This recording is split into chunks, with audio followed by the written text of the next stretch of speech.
Well, coming off of record heat yesterday, as we tied the record high for the date, we have the extreme heat rolling into today. Wanted to start with kind of recapping where we've been for the month of June, and definitely more above average days than below average.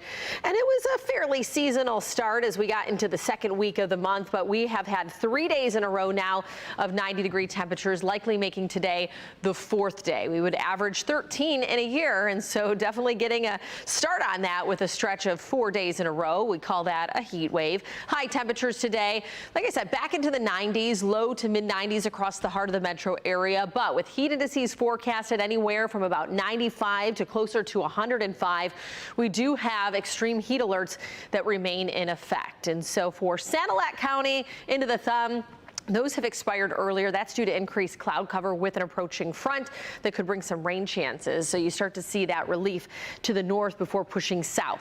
For the rest of the area in orange under that heat advisory, and then the extreme heat warning is for the areas in pink. And that's where we could see those triple-digit heat indices, especially into the warning area. So let's talk about your weather headlines. Last day of extreme heat. That doesn't mean that we're still not going to be trending above average for the most part, but some storm chances will cool us off a little bit. But with those storm chances returning this afternoon, we do have a risk of them reaching severe limits both today and tomorrow.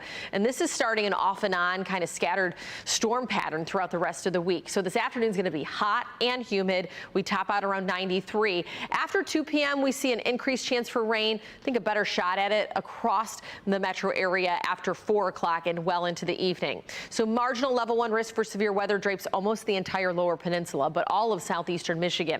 Tomorrow, we'll start to see that push a little farther south, so our northern communities not as much in a threat compared to those that are along and south of the 696 I-96 corridor. So how does this all shape up? Well, that front pushes through, and then after about 4 or 5, we start to see some of those scattered storms firing off. They will be scattered variety throughout the evening, a little reprieve as we get some shower chances into the thumb region through the overnight. But by tomorrow afternoon, after 2 o'clock, once again, we have another chance for a passing shower or two, and we could see some stronger storms come Wednesday night going into Thursday. So those rain chances will be sticking with us. Saturday's probably the driest of the next 7, and this is not a washout by any means. They will be scattered day by day, but with those rain chances, that means moisture's lingering in the atmosphere, so our muggy meter all the way through the rest of the week will remain near tropical. So it definitely will have that humidity sticking around. Your full forecast, those chances of storms are off and on through Friday.